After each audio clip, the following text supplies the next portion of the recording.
For years, aviation fans around the world have been waiting for two aircraft that still haven't officially entered passenger service: the Boeing 737 MAX 7 and the Boeing 737 MAX 10. Despite being part of Boeing's newest 737 MAX family, both aircraft remain grounded in the certification process, while airlines continue waiting for deliveries. So why exactly are these planes still delayed? Is Boeing facing another engineering problem? Or is this the lasting consequence of one of the biggest aviation crises in modern history? Today, we take a closer look at why the Boeing 737 MAX 7 and MAX 10 still have not entered service. The 737 MAX crashes and their impact. To understand the delays, we first need to go back to 2018 and 2019, when two tragic crashes involving the Boeing 737 MAX 8 changed the aviation industry forever. Following the crashes of Lion Air Flight 610 and Ethiopian Airlines Flight 302, investigators discovered serious flaws involving the aircraft's MCAS flight control system. The accidents killed a combined total of 346 people and resulted in the worldwide grounding of the entire 737 MAX fleet. For Boeing, the crisis became one of the darkest moments in the company's history. After years of redesigns, software fixes, pilot training updates, and certification reviews, the 737 MAX family eventually returned to service. However, regulators were no longer willing to approve aircraft as quickly as before. Every new Boeing aircraft would now face much stricter oversight from the Federal Aviation Administration, also known as the FAA. The role of the MAX 7 and MAX 10. And this is where the MAX 7 and MAX 10 ran into problems. The MAX 7 is the smallest member of the MAX family, mainly designed for airlines operating shorter routes, especially Southwest Airlines. Meanwhile, the MAX 10 is the largest Boeing 737 ever built and is considered extremely important for Boeing because it directly competes against Airbus' highly successful A321neo. Both aircraft were originally expected to enter service years ago. The engine anti-ice system issue. During certification testing, Boeing discovered a new issue involving the engine anti-ice system.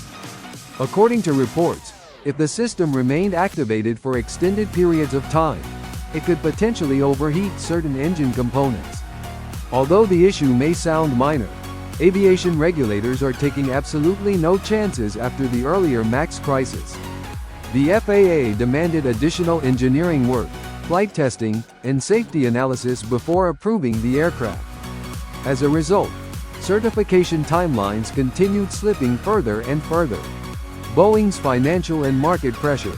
The delays have also become financially damaging for Boeing. Airlines have already ordered hundreds of MAX 7 and MAX 10 aircraft, with many carriers depending on these jets for future expansion plans.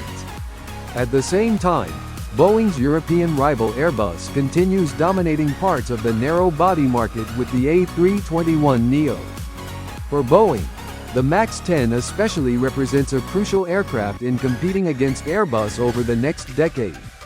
When could the aircraft finally enter service? Today, Boeing is still conducting certification work alongside the FAA. Recent updates suggest the company hopes both aircraft could finally receive certification sometime in 2026. However, aviation experts warn that additional delays are still possible if regulators identify further concerns during testing. Boeing's attempt to rebuild trust. The Boeing 737 MAX 7 and MAX 10 are more than just delayed airplanes. They represent Boeing's attempt to rebuild confidence after one of the most serious aviation scandals in modern history.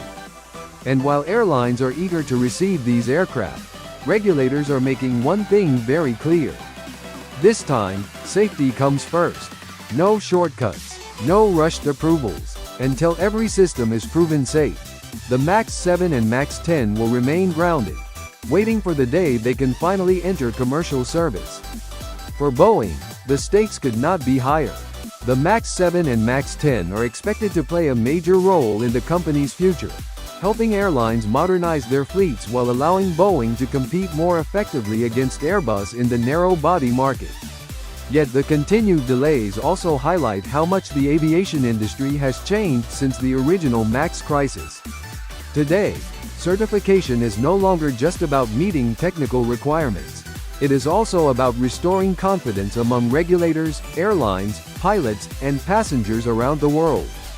Whether certification arrives in the coming months or takes even longer, one thing is certain. The journey of the Boeing 737 MAX is still being written. And the eventual entry into service of the MAX 7 and MAX 10 may become one of the most important milestones in Boeing's ongoing recovery. Final conclusion. The Boeing 737 has spent more than half a century connecting cities, countries, and millions of passengers across the globe. Now, the newest members of that family continue to wait on the sidelines, facing one final hurdle before they can finally join the skies.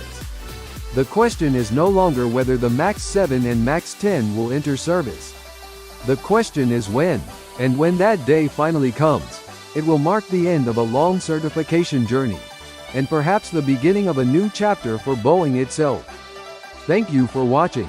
If you enjoyed this documentary, be sure to subscribe for more in-depth aviation stories, aircraft histories, accident investigations, and industry analysis. Until next time, keep looking to the skies.